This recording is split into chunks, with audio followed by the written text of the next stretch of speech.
Hello everyone and welcome back. तो घर में बिल्कुल लास्ट मिनट वाली तैयारियां चल रही हैं। बेसिकली आज का जो ब्लॉग है फ्रेंड्स वो ना ज़्यादा हम लोग ध्यान देंगे पैकिंग क्लोजिंग एंड क्लीनिंग पर। जब भी हम बहुत ज़्यादा दिन के लिए घर को छोड़ के जाते हैं तो कुछ तैयारियां ऐसी होती हैं ना जो घर से ही मैं करके जाना चाहती हूँ और करके जाती हूँ। मैं अक्सर आपके साथ रेगुलरली मैं शेयर भी करती हूँ वाला चीज़, सो दैट ना वापस आके आपको घर को फिर से रीसेट करने में ज़्यादा परेशानी ना हो। लेकिन सबसे पहले पैकिंग पर हम ज़्यादा ध्यान देंगे क्योंकि कल परसों ही हमको निकलना है, ऐसा दिन है। तो पैकिंग में मैं हमेशा ध्यान देती हूँ ऐसे चीज़ों के ऊपर अपने साथ लेके जाऊँ जो ना जाते ही जहाँ हम लोग जाएंगे जाते ही हमें उन चीज़ों की ज़रूरत पड़े। एंड साथ में अगर आपके बच्चे हैं तो एक्स्ट्रा आपको ना चीज़ें सोच के अपने साथ रखनी पड़ती हैं, क्योंकि रास्ते का कुछ हम प्रेडिक्ट नहीं कर सकते हैं, क्या कैसे और कब कैसा सिचुएशन आ सकता है सामने। इसके लिए ना पहले से थोड़ा सा प्रिपेयर होके जाना ही ठीक रहता है। मेरा अभी अच्छा खासा एक्सपीरियंस हो गया है कि बच्चों के साथ ट्रैवल करने के टाइम क्या क्या ज़रूरत पड़ती हैं। तो यहाँ पर देखिए, मैंने सबसे पहले तो अपने एक छोटे से पाउच में बहुत सारा जो मेडिसिन है, जो मेरा समायरा बच्चों के अलग मेडिसिन होते हैं, खांसी सर्दी बुखार का कुछ पता नहीं कभी भी आ सकता है। मेरे साथ तो ये 2 बार ट्रेन में हो चुका है। समायरा को अच्छी खासी घर से निकली थी एंड ट्रेन में चढ़ते ही पता नहीं कैसे उसको बुखार आ जाता है।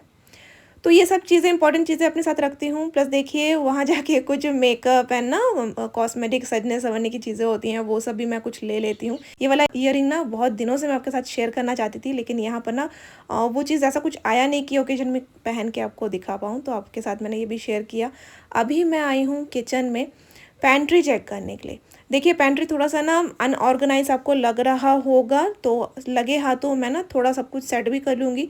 और मुझे कोलकाता से वापस आने के टाइम क्या क्या फूड आइटम लेकर आना है जो यहाँ नहीं अवेलेबल होता है, मसाले वगैरह, वो सब कुछ देखिए ऑर्गेनाइज करते हुए ना मैं एक जगह नोट डाउन कर ले रही हूँ।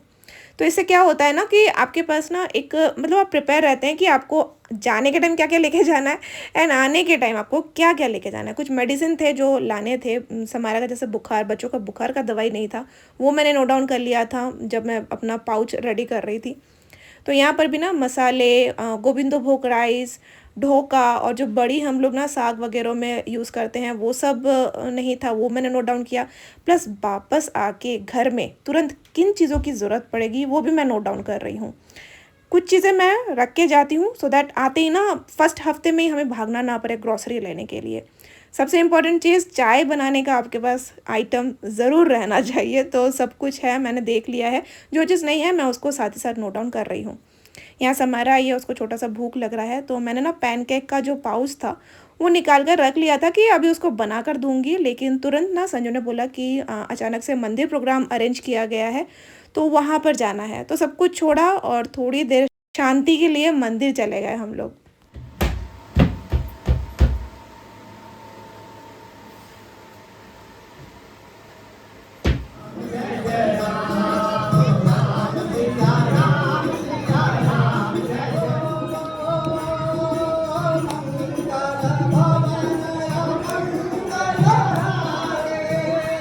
पूरी शरीर की ताकत भीम ने लगा दी, लेकिन पूछ नहीं उठ पाई। अब हनुमान जी भीम को लगा कि ये तो कोई साधारण मानव नहीं है।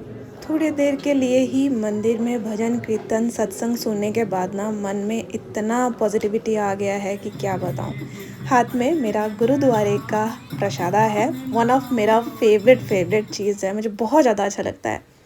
तो देखिए मंदिर अटेंड करने के बाद हम लोग आ गए हैं कुछ रास्ते के लिए ड्राई फ्रूट वगैरह लेने के लिए स्मार्ट पॉइंट में। एंड मुझे बिल्कुल भी नहीं आइडिया था कि स्मार्ट पॉइंट में मेरा कौन इंतज़ार कर रहा है, क्या सरप्राइज़ मिलने वाला है मुझे।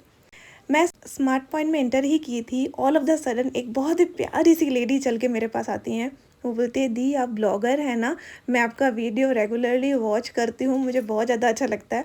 उनका नेम ना स्नेहा पाटिल है, वो महाराष्ट्र से हैं और वो यहाँ पर कुछ दिनों के लिए ही आई हैं घूमने के लिए। एंड देखिए लकीली मतलब कितना अमेजिंग लगता है ऐसे दोस्तों से मिलकर, मतलब माइंड फ्रेश हो गया मेरा सही में और मेरा दिन बना दिया। मेरा दिन सुबह से बहुत ज़्यादा अच्छा नहीं जा रहा था और मंदिर जाके प्लस भगवान नहीं ना, मतलब भगवान सोच के रखते हैं आपके लिए कि आपको कैसे खुश करना है। तो मुझे बहुत ज़्यादा अच्छा लगा स्नेहा जी आपसे बात करके, और मतलब 2 मिनट ही हमने हार्डली बात किया होगा। आप भी रश में थी, मैं भी रश में थी। तो मैंने आपको घर बुलाती, लेकिन ना वो चीज़ आया ही नहीं, बातों में ही गुम हो गई। बहुत प्यारे बच्चे हैं आपके, और आपसे बात करके मुझे सही में बहुत ज़्यादा अच्छा लगा। तो यहाँ पर देखिए स्मार्ट पॉइंट से जो भी कलेक्ट करना था कलेक्ट किया, और हम लोग अभी ना हमारे वो फेवरेट रेस्टोरेंट में आए हैं, और यहाँ से हमने छोले भटूरे और मसाला डोसा, जो समायरा हमेशा पसंद किया करती है, वो खाया। रात का डिनर ना यही था। प्लस मेरी ननद के लिए कुछ शॉपिंग करना था, वो भी मैंने आज कर लिया है। एंड जो ब्लॉग है वो नेक्स्ट दिन मॉर्निंग से फिर से स्टार्ट हो रहा है।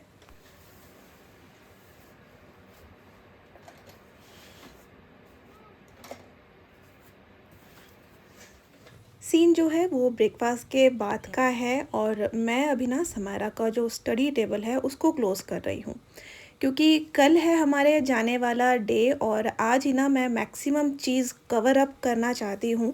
क्योंकि देखिए धूल भरी हवाएं चल रही हैं, जैसे कि आपको पता है कुछ दिन पहले दिल्ली में भी बहुत ज़्यादा धूल भरी आंधी आई थी, वैसा ना सेम आगरा में भी हो रहा है। तो कहाँ से कैसे धूल निकल आता है, घुस जाता है, पता नहीं चलता है। तो सभी चीज़ों को ना मैं हाइड कर देती हूँ। एंड लगातार पिछले कुछ दिनों से जितने भी बेडशीट गंदे निकल रहे थे, मैं ना उसको वॉश नहीं कर रही थी। मैं उसको जस्ट कलेक्ट करके रख रही थी, क्योंकि मुझे पता है कि इन सब आइटमों को मैं ढक के जाऊँगी, एंड जो बेडशीट है वो वैसे भी ना उसके ऊपर ही जो डस्ट है वो गिरेगा। तो मैंने इसलिए ना इसको वॉश नहीं किया। मैं जब वापस आऊँगी, जब सभी चीज़ को रिमूव करूँगी, तब ना इन बेडशीट को भी मैं क्लीन कर दूँगी। बहुत आसानी होती है फ्रेंड्स, आपको ना एक एक चीज़ पकड़ पकड़ के क्लीन नहीं करना पड़ता है, क्योंकि ना डस्ट लिटरली सभी चीज़ों में आपको बैठा हुआ मिलेगा। तो देखिए यहाँ पर समायरा का स्टडी टेबल, स्टडी चेयर, सब कुछ मैं एक बड़े से बेडशीट से अच्छे से ना कवर अप करके रख रही हूँ। एंड एक एक करके घर के बाकी जगहों के भी, जब जैसे जैसे वो काम उसका ख़त्म होते जाएगा, मैं उन सब चीज़ों को ना कवर अप ऐसे ही करते हुए जाऊँगी। आज जाके मैं अपना जो सूटकेस है उसमें ना जस्ट ऐसे ही रैंडमली मैंने कपड़े जस्ट इकट्ठा करके रखा हुआ था। इस बैग में स्मार्ट पॉइंट से जितने भी खाने पीने के आइटम है वो है, सभी चीज़ को आज ना ऑर्गेनाइज़ करूँगी। सूटकेस से लेके जो बैग में कैरी करूँगी, बैकपैक, उसमें भी खाने पीने के आइटम जितने भी जो है सब कुछ पैक करूँगी, एंड आपके साथ ना वो शेयर भी करूँगी क्या क्या इंपॉर्टेंट चीज़ें मैं अपने साथ हमेशा याद करके लेके जाती हूँ। तो चलिए यहाँ पर पैकिंग करते करते आप सभी प्यारे दोस्तों के नेम भी मेंशन कर रही हूँ, जिन्होंने पिछले ब्लॉग में कमेंट किया था। मानुषी घोष, पूर्णिमा नाथ, सिमरन रंधावा, पार्था देवस्मिता में, और गुजरात से बहुत सारे फ्रेंड लोग कमेंट करते हैं। बहुत सारे फ्रेंड लोगों का प्यार आता है गुजरात से। तो गुजरात में रहने वाले ना सभी फ्रेंड लोग के नेम मैं एक साथ ले रही हूँ। श्री श्रीवास्तवा, निधि सिंघा राखिया, और नेहा जी फ्रॉम गुजरात, और ना और भी सारे कमेंट आए हैं, लेकिन वो नोट डाउन मैंने नहीं किए हैं। बहुत सारे फ्रेंड बोल रहे हैं मैं भी गुजरात में रहती हूँ, गुजरात में तो बहुत गर्मी पड़ रहा है। मेरी एक नेबर है, वो भी कुछ दिन पहले मतलब छुट्टी से ही आई हैं। वो बोल रही हैं गुजरात से यहाँ पर आके मुझे ज़्यादा अच्छा लग रहा है। मैंने बोला सही में, मुझे तो लग रहा था यहीं पर सबसे ज़्यादा गर्मी है। तो वो बोल रही है गुजरात में कुछ भी काम नहीं कर रहा है, ना एसी ना कूलर। तो सही में आप लोग अपना बहुत ज़्यादा ध्यान रखना। यहाँ का मौसम वैसे भी ना थोड़ा ठीक ही है, कुछ दिन पहले बारिश वारिश हुई थी। एंड इसके बाद कमेंट किया था शांतना विश्वास ने। आप लिखते हैं दी 1 महीने से आपके ब्लॉग देख रही हूँ, मैं वेस्ट बंगाल बोनगा में रहने वाली हूँ। ना बेसिकली अगर देखा जाए तो मैं भी बोनगा से ही हूँ। मेरा दादू का घर जो है, ओरिजिनली मेरा जो विलेज है वो बोनगा है। तो हमेशा हर छुट्टी में जाने का कोशिश करती हूँ, क्योंकि मेरे जो मजले चाचा जी हैं वो वहीं पर ही रहते हैं मेरे दादू के घर में। तो वहाँ पर मैं हमेशा जाने का कोशिश करती हूँ। पता नहीं कभी शायद टकरा भी जाए हम लोग कहीं पर। तो ना अच्छा लगता है घर के आसपास से जो फ्रेंड लोग कमेंट करके बताते हैं कि आपके घर के बिल्कुल पास रहते हैं, तो बहुत ज़्यादा अच्छा लगता है मुझे। तो यहाँ देखिए सूटकेस में समायरा एंड मेरे दोनों के कपड़े अच्छे से पैक कर लिए हैं। एंड बैकपैक में सबसे इम्पोर्टेंट चीज़ मैं हमेशा कैरी करती हूँ, वो है टी बैग्स और मिल्क पाउचेस, मिल्क पाउडर के जो पाउचेस आते हैं ना वो, और थोड़ा सा शुगर। क्योंकि देखिए चाय आपको ट्रेन में सबसे ज़्यादा एनर्जेटिक चाय ही रखेगा। चाय चाय चाय सुनने से ही ना चाय पीने का मन कर जाता है। अगर पीते नहीं है फिर भी पीने का मन कर जाएगा। लेकिन फिर वही बात, एकदम फीका सा सिंपल सा चाय मिलेगा। तो चाय को थोड़ा सा और टेस्टी बनाने के लिए मैं हमेशा अपने साथ मिल्क पाउडर, चीनी और टी बैग एक्स्ट्रा रखती हूँ, क्योंकि ना उनका जो टी बैग में चाय का पता नहीं क्या निकलता है, समझ में नहीं आता है। तो यही सब ना देखिए मैं इकट्ठा करके एक पॉली बैग में रख ले रही हूँ। साथ में मैंने टिश्यू पेपर भी रखा है, सो दैट ना कुछ भी इधर उधर स्पेल करेगा तो उसको हम क्लीन अप कर पाएँ। और एक मोस्ट इम्पॉर्टेंट थिंग, आपके साथ बच्चे हैं, 1 है, 2 है, जितने भी हैं, एक्स्ट्रा कपड़े याद से रखना ही रखना। मैंने एक बार ना ऐसा किया था कि मैं सोचा कि समायरा भी बड़ी हो गई है, वो कुछ भी नहीं करेगी, लेकिन उसी ट्रैवलिंग के दौरान उसने अपने ऊपर पूरा का पूरा कॉफ़ी गिरा लिया था। हमें पूरा का पूरा बड़ा सा सूटकेस सबके सामने, जो वीआईपी होता है ना, वो खोल के उसके लिए टी शर्ट निकालना पड़ा था। एंड स्टेशन में, लकीली हम स्टेशन में ही बैठे थे, तो वहाँ फिर से उसका टी शर्ट धोना, जितने देर भी हमने वेट किया, बाहर रह के टी शर्ट सुखाना, मतलब बहुत ज़्यादा हौच पौच हो गया था। तो हमेशा मैं समायरा के लिए एक्स्ट्रा कपड़े बाहर ही अपने जो बैकपैक है उसमें रखा करती हूँ, हमेशा। ना मैंने कहा था ना, इसीलिए कहा था कि ट्रैवलिंग के दौरान कुछ भी प्रिडिक्ट नहीं कर सकते हैं कि सफ़र कैसा रहेगा, लेकिन खुद तैयार होकर घर से निकलिए। अपने ही एक्सपीरियंसेस के बेसिस पे मैं इतनी इंपॉर्टेंट बातें आपके साथ शेयर कर रही हूँ। मैं चाहती हूँ कि मेरी तरह जितने भी दूसरे फ्रेंड हैं जो लोग ट्रैवलिंग का सोच रहे हैं, उनका भी ट्रैवलिंग ना बहुत ज़्यादा स्मूथ जाए। तो यहाँ देखिए, सब कुछ पैक क्लीन करने के बाद इस रूम में दोबारा से मैंने झाड़ू लगाया। एंड अभी फाइनली फ्रिज में जितने भी बचे खुचे मील प्रेप किए हैं उसको आज बना लेना है। सारा सब कुछ जो भी आइटम थोड़ा थोड़ा रखा था ना, मैंने उसको यूज़ करना था तो यूज़ कर लिया, जिसको फेंकना था फेंक दिया। आज फ्रिज का जो है वो डीप क्लीनिंग होना है। इसके बाद शायद मैं फ्रिज में वैसा कुछ रखूँगी नहीं, दूध के सिवा कुछ रहेगा नहीं। तो तुरई मील प्रेप किया हुआ था, कट करके रखा था। तो आज बेसिकली लंच का भी ना साइड बाय साइड प्रिपरेशन हो रहा है। साइड में मैंने चावल भी चढ़ा रखा है, यहाँ पर लंच भी बन रहा है एंड दूसरे क्लीनिंग एंड कवरिंग क्लोजिंग वाला काम भी यहाँ पर साइड बाय साइड होते जा रहा है। फ्रिज के टॉप के ऊपर से जितने भी लाइव प्लांट थे उसको मैंने हटा दिया है। अभी इसके ऊपर जो भी मैं 100 पीसेस वगैरह रखती हूँ उसको एक जगह मैं इकट्ठा कर रही हूँ। एंड इसी के ऊपर जो कवर किया हुआ था ना, उसी को भी मैं इसी के ऊपर रैप कर दे रही हूँ। इन सभी को सिक्योर करने के लिए एक मतलब पुराना टावल ही है ये समायरा का, उसी चीज़ से ना मैं इसके ऊपर टॉप के ऊपर इसको अच्छे से ना ढक दे रही हूँ। ये नीम का फूल है एंड नीम के पत्ते कुछ महीनों से मैं रोस्ट कर करके फ्रिज में स्टोर करके रख रही हूँ। आप लोग को याद होगा मैंने कहा था कि मैं ना ये अपने मम्मी के लिए लेके जा रही हूँ क्योंकि उनको शुगर है। तो आज फ्रिज से निकालने के बाद ना मैंने इसको दोबारा से रोस्ट किया, हल्का सा गर्म किया। जब ये ठंडा हो जाएगा दोबारा से मैं पैक करूँगी। मेरे पेरेंट्स को दोनों को शुगर है एक्चुअली, तो उनके लिए मैं ये लेकर जा रही हूँ। 15-20 दिनों के लिए जब भी मैं बाहर जाती हूँ वेकेशन पर, मैं अपने जो वाटर वाले प्लांट है ना, उनको छोटे छोटे कांच के बॉटल से शिफ्ट करके बड़े बड़े जार में ज़्यादा पानी में ना रख के जाती हूँ। समायरा के ही पुराने स्कूल के बॉटल्स हैं, इसको मैंने निकाला, पानी फिल किया एंड सभी प्लांट्स को ऐसे ही रख के जाऊँगी। एंड मिट्टी वाले जो प्लांट्स हैं उसका भी मैं कुछ बंदोबस्त करके जाती हूँ, वो भी शेयर करूँगी। इंडोर में आप इसको कैसे रख के जा सकते हैं वो भी टेंशन फ्री होकर।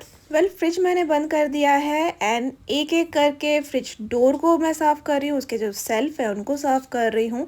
ये तो वैसे भी रेगुलर का काम है, लेकिन मैंने ना जाऊँगी बोल के मुझे करना है, तो बीच में मैंने फ्रिज को टच ही नहीं किया था। तो अभी बंद करके अच्छे से मैं यहाँ पर फ्रिज को ना क्लीन कर दे रही हूँ। पानी में थोड़ा सा विनेगर, मीठा सोडा मैंने मिलाया है, कोई भी डिटर्जेंट के साथ मैं साफ़ नहीं करती हूँ। तो एक कपड़े के हेल्प से ही ना मैं इसको साफ़ कर रही हूँ, वॉश कर रही हूँ, फिर सुखा रही हूँ। ऐसा ही जो प्रोसेस है वो चलते जा रहा है। तो इसके बाद कमेंट किया था सुवर्णा खैना जी ने, आपने लिखा है दी मेरा जो बेटा है वो भी आपका ब्लॉग बहुत एंजॉय करता है, बहुत सारा प्यार देना आपके बेटे को मेरी तरफ से। एंड कमेंट किया था Devasmita Sahu, real life of Sanoli. Sanoli ji मेरे ख्याल से आप भी बड़ोदरा गुजरात से ही रहती हैं ना, मुझे ना याद रहता है। जो भी फ्रेंड्स एक बार कुछ बोलते हैं मन में बात रह गई ना तो वो याद रहता है, इवन नेम भी ऐसे ना मुझे याद रह जाते हैं कुछ। एंड कमेंट किया था रक्षा किरण वंडर लाइफ। ओलिव नुपुर जी आपने लिखा है दी प्लांट को पानी देने वाला जो ट्रिक आपने बताया था, छत वाला एक्चुअली आप बात कर रही हैं मुझे पता है। तो हम भी छुट्टी गए हैं और ये वाला जो ट्रिक हमारे बहुत काम आया and thank you so much, thanks for sharing. मुझे जान के बहुत अच्छा लगा कि मेरा बताया हुआ ट्रिक आपके काम आया है। पानी वाले प्लांट्स का तो हमने अरेंज कर दिया है, अभी बारी है जो प्लांट मिट्टी में लगाए हुए हैं। तो देखिए बड़ा सा मैंने जार निकाल लिया है, इसमें पानी भरा हुआ है, 2 रस्सी लिए हैं पतले पतले। इसका ईंड एक होगा बैरल के अंदर एंड दूसरा ईंड होगा जो मट्टी है ना प्लांट्स का, मट्टी के बिल्कुल मतलब जो प्लांट का जड़ है उसके पास से मैंने ना गाड़ के रखा हुआ है। तो देखिए धीरे धीरे से पानी आते रहेगा, मिट्टी में जो नमी है वो बनी रहेगी। आई रियली होप फ्रेंड्स कि आज का ट्रिक, आज का ब्लॉग आपको बहुत ज़्यादा पसंद आया होगा। फिर मिलेंगे बहुत जल्द एक और नए ब्लॉग के साथ, तब तक के लिए bye, take care and thanks for watching.